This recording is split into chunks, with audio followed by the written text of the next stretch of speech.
Bonjour et bienvenue de retour sur ma chaîne. Aujourd'hui, nous avons l'histoire d'un homme qui a fait cela lorsqu'il a découvert que sa femme le trompait avec un collègue. Voici l'histoire complète avec 3 mises à jour.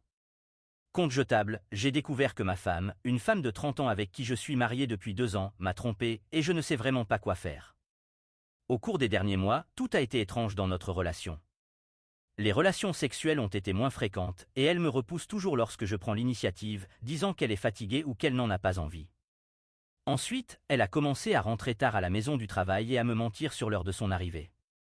Parfois, je rentrais tôt à la maison pour passer du temps avec elle, seulement pour trouver la nounou avec notre fils de 17 mois. Elle agissait surprise et me disait qu'elle avait oublié de me prévenir parce qu'elle était occupée au travail. J'ai immédiatement su qu'elle me trompait. Je n'ai pas pris la peine de vérifier son téléphone, je l'ai simplement laissé passer jusqu'à ce que je décide d'engager un détective privé pour confirmer mes soupçons. Il lui a fallu moins d'une semaine pour la découvrir rencontrant un homme dans un parking et ayant des relations sexuelles avec lui dans la voiture neuve que je lui avais achetée pour son anniversaire. Je l'ai confrontée et elle a tout avoué. Il s'avère que son amant est un collègue et qu'ils avaient une relation physique depuis 4 mois. Elle était très désolée, pleurait et me demandait pardon à plusieurs reprises. Elle a dit qu'elle allait mettre fin à cela, mais qu'elle avait peur et ne savait pas comment faire. J'ai décidé qu'il était préférable qu'elle reste ailleurs pendant que je décide quelle sera la prochaine étape. J'ai également pris la voiture dans laquelle elle avait des relations sexuelles avec son amant, car elle était à mon nom et elle était très en colère à ce sujet. J'ai dû lui dire que si elle prenait ma voiture sans ma permission, j'appellerais la police. J'ai également découvert, en vérifiant le rapport de carte de crédit, qu'elle avait simulé un voyage d'affaires et était partie en vacances avec son amant en utilisant l'argent que j'avais durement gagné. Je ne comprends tout simplement pas pourquoi cela se produit. Je sais que je suis plus âgé qu'elle, mais j'ai toujours fait tout ce que je pouvais pour la rendre heureuse et être là pour elle. Je sais que je ne suis pas parfait, mais je ne pense pas mériter cela. À ce stade, j'ai l'impression d'être exploité pour tout ce que je lui ai donné. Il est très difficile pour moi de voir enfin que tous ceux qui m'ont averti de ne pas épouser ma femme avaient probablement raison. J'ai travaillé très dur pendant les 30 dernières années pour arriver là où je suis dans ma vie. J'ai traversé un divorce difficile il y a 15 ans, et me voilà encore une fois. Je suppose que la seule bonne chose que j'ai obtenue de tout cela est mon fils et le contrat prénuptial. J'ai parlé à ma femme et elle a avoué que son amant est plus jeune que moi et qu'il voulait qu'elle me quitte pour lui. J'ai suivi vos suggestions, je vais faire un test de paternité à mon fils et également un test de maladie sexuellement transmissible. Je parlerai également aux ressources humaines. Je tiens à remercier tous ceux qui ont pris le temps de répondre à mes publications précédentes. J'ai fait le test de paternité de mon fils et, en effet, il est bien le mien. C'est probablement la seule bonne nouvelle que j'ai reçue ces dernières semaines. J'ai commencé le processus de divorce et ma femme a déjà été notifiée. Bien que je pense que le divorce soit la seule option correcte, je ne peux m'empêcher de me sentir coupable de faire cela à mon fils. Ma femme continue de me demander une autre chance, mais je ne suis pas sûr de savoir comment procéder ou si c'est ce que je veux. Elle n'assume aucune responsabilité pour ses actions et m'a blâmé pour l'infidélité. Puis elle a changé d'argument en disant que ce n'était que du sexe et m'a demandé de lui pardonner parce qu'elle cherchait quelque chose que je n'étais pas prêt à lui offrir.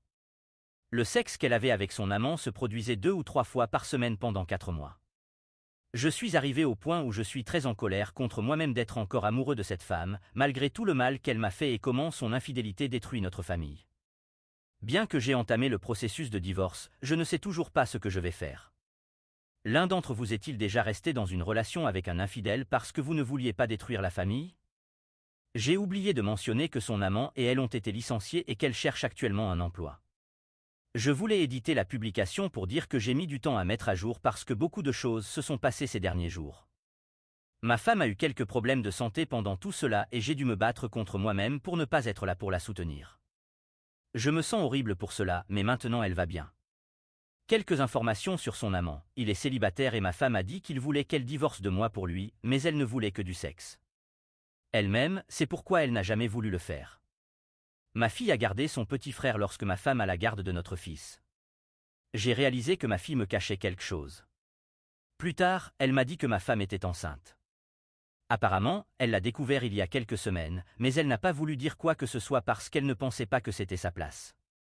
Bien sûr, j'ai confronté ma femme à propos de la situation et ensuite exigé un test de paternité, car je ne suis pas sûr que l'enfant soit le mien ou non. D'après la chronologie qu'elle a fournie, il y a de bonnes chances qu'il soit à moi. Bien sûr, j'ai demandé un test de paternité, puisque ma femme est toujours couverte par mon assurance. Je ne pense pas qu'il soit juste que je sois responsable de ces factures médicales si je ne suis pas le père.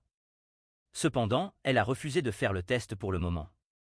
Je lui ai dit qu'elle ne recevrait pas mon soutien si elle ne faisait pas le test de paternité et que je la retirerais de mon assurance santé. Elle a clairement indiqué qu'elle ne ferait aucun test de paternité et qu'elle m'informerait lorsque le bébé serait né pour organiser le test. C'est triste qu'elle choisisse d'utiliser cette situation pour me blesser, alors que c'est elle qui a brisé notre mariage en premier lieu. Je me suis mis dans une situation terrible que je ne sais pas comment gérer. Ma femme a accepté de faire le test de paternité. Je donnerai une mise à jour lorsque j'aurai le résultat. Elle a fait le test de paternité et il a confirmé que je suis le père. J'ai été surpris que ce soit le mien, car au départ, elle ne voulait pas faire le test. Nous avons eu une conversation et je lui ai dit que le divorce se poursuivrait, car notre état le permet. Cependant, j'ai exprimé mon désir d'être là pour elle et de m'impliquer, en particulier lors des rendez-vous médicaux.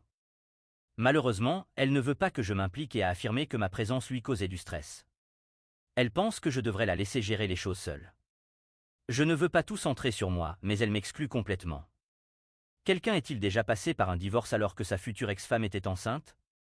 Comment pouvez-vous offrir un soutien tout en continuant le processus de divorce? Le fait que votre femme ait accepté de faire le test de paternité et que celui-ci ait confirmé que vous êtes le père fournit une clarté à cet égard. Cependant, la situation devient plus complexe à mesure que votre femme exprime le désir que vous ne soyez pas impliqué pendant la grossesse. Naviguer un divorce pendant que l'une des parties est enceinte peut être un défi. Il est essentiel de communiquer ouvertement vos intentions, préoccupations et souhaits concernant votre implication. Il est clair que votre femme préfère gérer les choses par elle-même, invoquant le stress que votre présence lui cause. Dans une situation comme celle-ci, il est important de respecter ses souhaits, tout en trouvant un équilibre qui vous permette de remplir vos responsabilités en tant que père. Envisagez de discuter de cette question avec votre avocat pour explorer des options légales qui vous permettraient d'offrir un soutien financier et émotionnel sans causer de stress inutile. Chaque situation de divorce est unique, et chercher des conseils juridiques et peut-être participer à une médiation pourrait aider à établir un plan qui tienne compte des besoins des deux parties et du bien-être de l'enfant. C'est une période difficile pour vous deux, et chercher du soutien auprès d'amis de la famille ou d'un thérapeute peut être bénéfique pendant que vous naviguez dans les complexités du divorce et de la parentalité imminente. Une communication ouverte et un accent sur l'intérêt supérieur de l'enfant seront essentiels pour avancer. Bonne chance et restez fort. Merci d'avoir regardé jusqu'à la fin. Si vous aimez vraiment mes vidéos, n'oubliez pas de liker, partager et vous abonner. Passez une bonne journée.